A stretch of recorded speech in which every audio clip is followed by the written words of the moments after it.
FGC. I'm a Tekken player for Team Kryptic. I'm 23 years old and I plan to qualify for the Tekken World Tour Finals in 2025. Beautifully by Empress. Unbreakable throw there. Empress looking to get the perfect here. A little bit of life left from Nino. Can he get it? No! Nice. Empress gets the 7 golden letters. No, it wasn't. But no extension. Oh, And no, the commander no way. does a kill. It kills! Empress takes it 2-1. So I started off competitive gaming with Counter-Strike actually. I didn't start in fighting games. I had no ambition of getting good at fighting games for most of my life. I was really a Counter-Strike player. Counter-Strike is where I really found my love for competitive gaming. I was a huge fan of the early CSGO era, you know, Fnatic versus NIP, and then a few years later on, the rise of SK Gaming. Those are really stories that inspired me personally as a competitor. And esports is something that I want to get into in some shape or form. So because I play Counter-Strike, of course, my first idea was, hey, let me become a Counter-Strike player. And then I realized Counter-Strike is very fucking hard. So I spent quite a few years getting good at Counter-Strike, you know, understanding the mechanics of that game, the strategy. I was an IGL, which is basically the team leader who's the shot caller, who calls all the strategies and makes up plans on the fly. And that's kind of where I found my start in competitive gaming. I spent a lot of time bouncing around a few different amateur teams and playing in open leagues like Face It, like Civo. That's kind of where I first started off at. And then later on, I realized that team esports might not work for me. Just everybody gets one.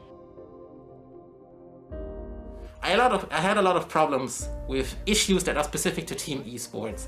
Organizing scrimmages, finding teammates that have the same goals and ambitions as you, teammates that want to put in the same level of effort as you, was a challenge to begin with. It was not only my own skill that mattered, but also the team that was structured around me and the environment I found myself in, which I found very difficult personally.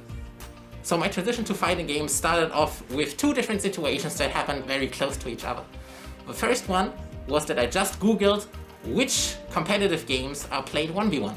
So I looked through some lists from some, like, you know, video game blogs, like, oh yeah, StarCraft, not too complicated, and then I suck at strategy games. But then I found Street Fighter and Tekken.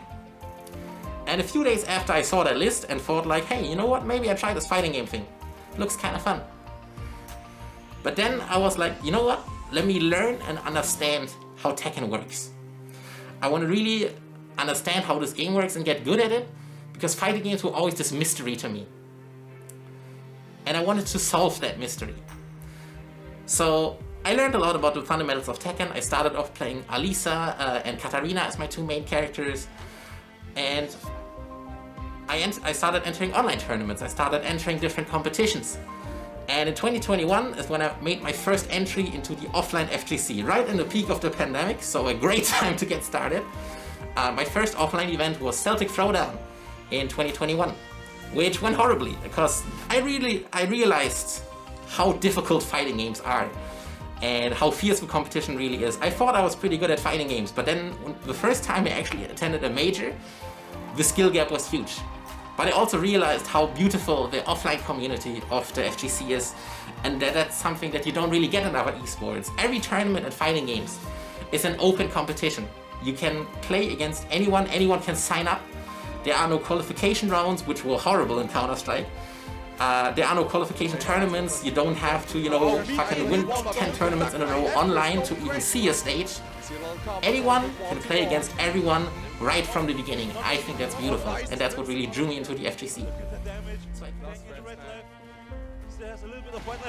No, it doesn't get back. 2-2. So I kept competing.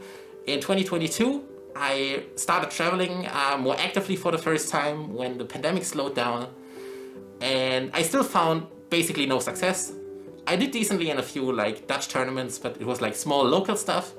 In big tournaments, I always really struggled until 2023, where I realized that I am breaking through that barrier that I couldn't get through in Counter-Strike.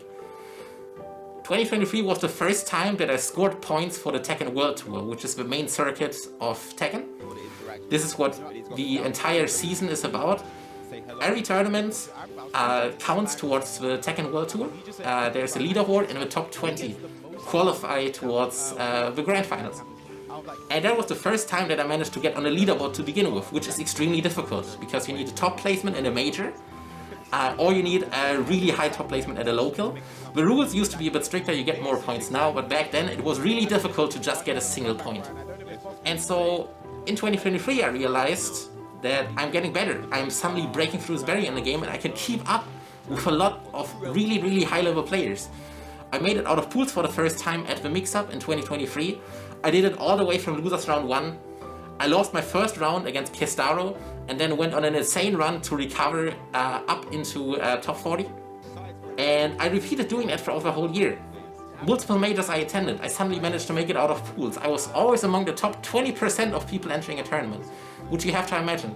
Hundreds of people enter a tournament and you're like in the top 20%, which sometimes is the top 50, top 40, top 30. It's an insane jump I made that I couldn't replicate in all other titles that I've competed in previously. And that really gave me the motivation to go all in on Tekken in 2024 and 2025. I knew a new game was coming, Tekken 7 was reaching its end, and I decided Tekken 8 is the time where I will really try as a competitor and do everything I can to become the best version of me and to become one of the best Tekken players in the world. I genuinely believe I will be a top player. I don't think it's an if, I'm certain it's a when. So I'm very glad that Team Kryptic is supporting me in 2025 when I plan to do maybe my most insane project so far, which is my all or nothing push in the Tekken World Tour season 2025. I play Reina in Tekken 8 because she really allows for an aggressive and versatile playstyle. I enjoy characters that give me a lot of freedom and creativity in how I approach a game, and I really like to set the pace on how my opponent has to play. And Reina is the perfect character for that. She's very strong, she's very difficult to use, but she allows me to play exactly the way I want. I can play a lot more aggressive, I can play more careful, I can play focused on punishment, I can play focused on just suffocating my opponent, and that's what I really enjoy. The creativity and the aggression that I can put on display with Reina, which is also what I did with my previous main Kunimitsu in Tekken 7. So, in 2025, I'm gonna become the best Reina player in the world. I'm gonna beat Yagami, I'm gonna beat Corrales, I'm gonna beat whoever I need to prove I'm the best player of this character, and I will do everything I can to qualify for the Tekken World Tour Finals in 2025.